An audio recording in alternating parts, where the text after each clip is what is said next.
What's up, dudes and dudettes of the internet? My name's Seth, and today we are going to be talking about how exactly you get your hands on stellar gear. Now, because it's actually been a very long time since I did a Forge video, I'm going to go through the entirety of how to actually get stellar from square one. So, we are actually on the PTS server right now. That's a test server, mostly because Mantle of Power is not on the live server right now, but all of this is going to be relevant in a couple weeks. So, this is the basic forge which you use for crafting up any of your gear. You can right click most of your gear and you can start starring it up. Now, what Mantle of Power is going to change over normal forging and stuff like that is you're no longer going to be able to forge any of these items up to the next rarity. So the way that works is you're gonna have to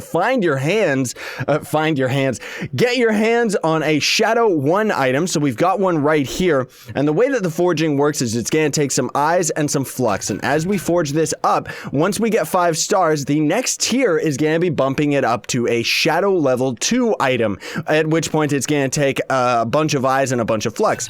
Now that it's at Shadow level 2, we can keep going even further than that, but now it actually requires 2 twice forged Shadow Souls. The way that you end up getting any twice forged Shadow Souls is you end up forging a piece of gear up to Shadow level 2, like we've got a staff right here, and you put it in the loot collector. Once you destroy it, you will get a twice forged Shadow Soul. So you're gonna have to get 2 Shadow 2 items in order to craft this Shadow 2 up to Shadow level 3. And so on goes the cycle until you end up getting your hands on an item that is actually Shadow level 5. Once you are trying to forge it from Shadow level 5 to Shadow level 6, Shadow level 6 is actually Radiant gear, and it costs 5 5. That would be ridiculous. It costs 3 pentasouls, and pentasouls are, of course, deconstructed or loot collected Shadow 5 items. So you can see how difficult it is for most players to end up getting their hands on Radiant. But we've got a couple Radiants right here, and of course, once you end up, buffing these up to a 5-star, what Mantle of Power is adding is you can actually up it to Stellar. I do not have the flames for that one. There we go. You can actually up it from Radiant into Stellar. Now, I do want to point out, because lots of people always ask about the VFX. When you end up getting a Radiant weapon, you actually can have custom VFX, well, not custom, but you can have VFX on your weapons, and that's pretty much it. So, of course, it goes hand in hand where your weapon, if you end up getting a weapon up to Stellar, you're still going to be able to use the VFX, but the hat is actually going to add VFX once you get up to Stellar. So, that's very, very fancy, very, very handy, and I'm assuming that maybe next time they up the tier, maybe they'll have VFX on the face, but I don't think that would really work out very well. But as you can guess, in order to get yourself Stellar from Radiant, it's going to cost you 2 Radiant Souls. Now, how do you get Radiant Souls, you might ask? Well, you just go over to a loot collector. Let me just unequip this right now.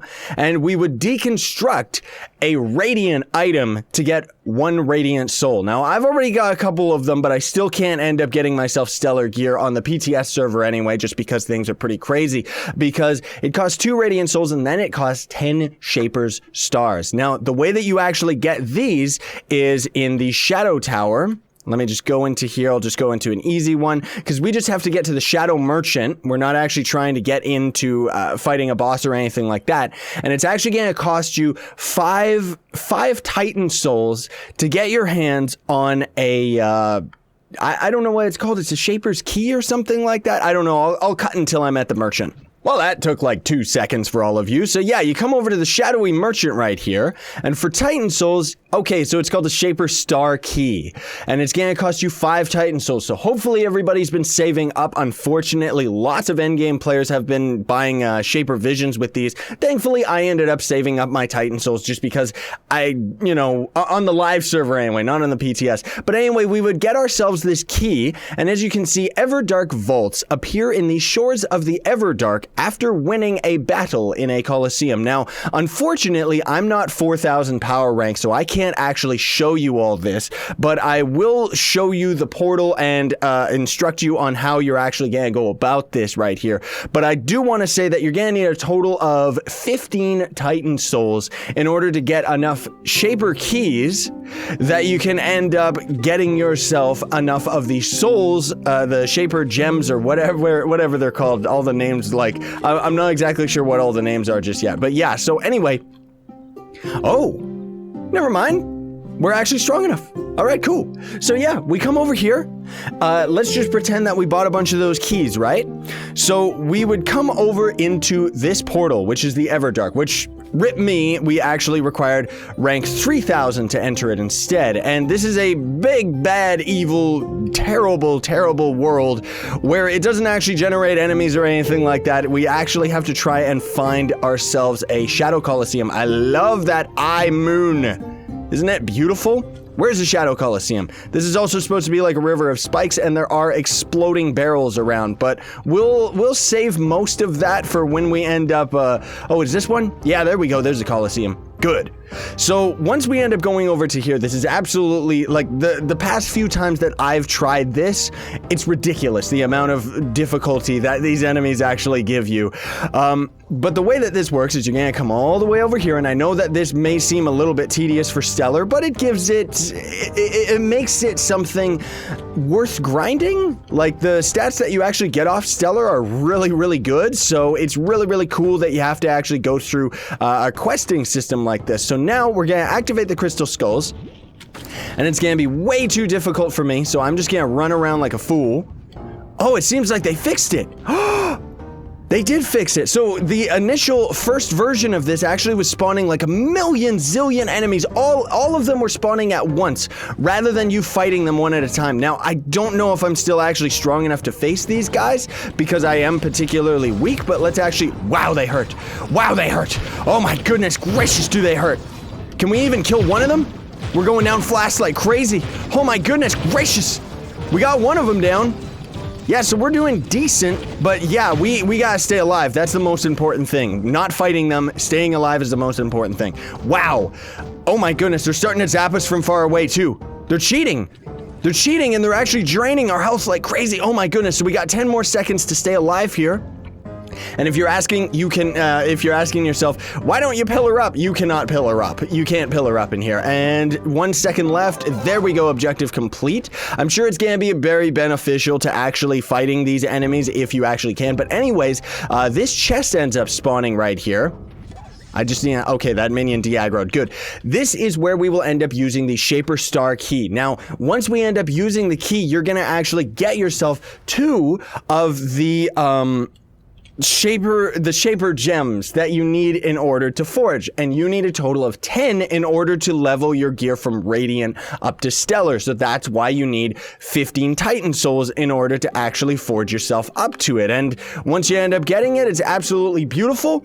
That also means that you're gonna need a total of 75 Titan Souls in order to get a full set of Stellar. Now, the way that this works, I'm just gonna say right here, just because lots of people get confused about this, the way that the Shadow Tower works in general is, like you see right here, reward 1 Titan Soul, 2 Titan Souls, 3 Titan Souls.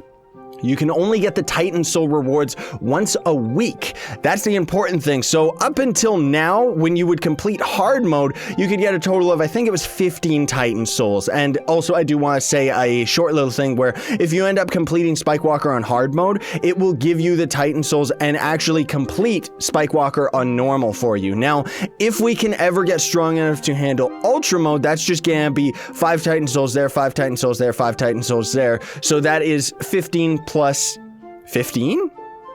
Yeah.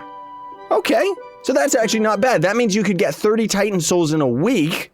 And in order to get like a full set of Stellar, because you need 75, that would be like a week and a half or something like that. I guess it would still just be 3 weeks because of the reset anyways. But that's actually not too bad if you can ever handle Ultimate or Ultra mode without having any Stellar or anything like that. But that's it, everybody. I hope that you found this video helpful. I tried my best to explain this in as the most coherent way that I could possibly, while skipping over certain things that You know, like, I'm not gonna show, like, oh yeah, so a quad soul and a thrice soul and stuff like that. But either way, thanks for watching, everybody. I very much appreciate it, and I hope you found this video helpful. If you did, don't forget to Hadouken the like button for me, share, favorite, and subscribe to join Team Pixel. Sign on, stay epic, everybody.